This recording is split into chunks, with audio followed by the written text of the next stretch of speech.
मुंबईत सध्या अधिकृत फेरीवाले आहेत 17,000, तर अनधिकृत फेरीवाल्यांची संख्या आहे 1.5 लाखांहून अधिक। फेरीवाला धोरणानुसार लोकसंख्येच्या 2.5% फेरीवाले हवेत, म्हणजेच मुंबईत सुमारे 3 लाख फेरीवाले हवेत।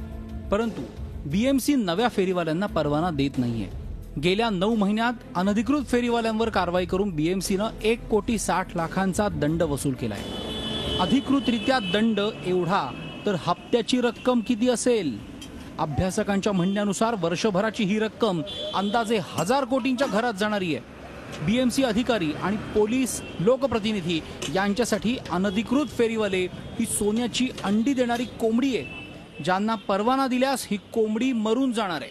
त्यामुळेच अधिकृत परवाने वाटले जात नसल्याचा आरोप केला जातोय। तसंच फेरीवाल्यांवर कडक मोहीम सुरू केली जाते तेव्हा तो एक हप्ता वाढवून घेण्याचा भाग असतो, असा आरोप केला जातो। एवढे कोटी रुपये आम्ही दंड म्हणून घेतले की तेच कोटी पैसे असेच घेतले विदाऊट रिसिप्ट।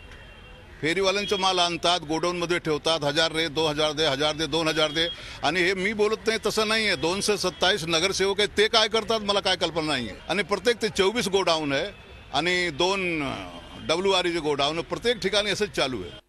अनेक वेळा फेरीवाल्यांविरोधात कारवाई होते, पण दुसऱ्याच दिवशी तिथे पुन्हा धंदे लागलेले दिसतात। कारवाईनंतर फेरीवाल्यांचं जप्त सामान बीएमसीच्या 24 वॉर्डमधील त्या गोडाऊन मध्ये नेलं जातं।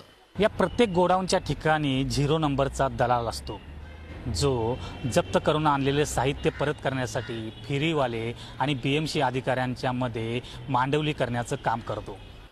मुंबई महापालिकेनं आता फेरीवाल्यांबरोबरच फुटपाथवरील अनधिकृत बांधकामांवरही कारवाईला सुरुवात केली आहे। सर, जे आपलं ड्यू प्रोसेस ऑफ लॉ आहे ते फॉलो करून नोटीस देऊन मग त्यांना काढण्याची प्रोसेस घ्या।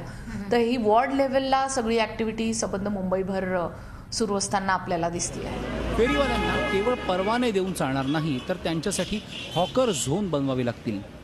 परंतु याबाबत बीएमसीची कार्यवाही अत्यंत मंद गतीनं सुरू आहे।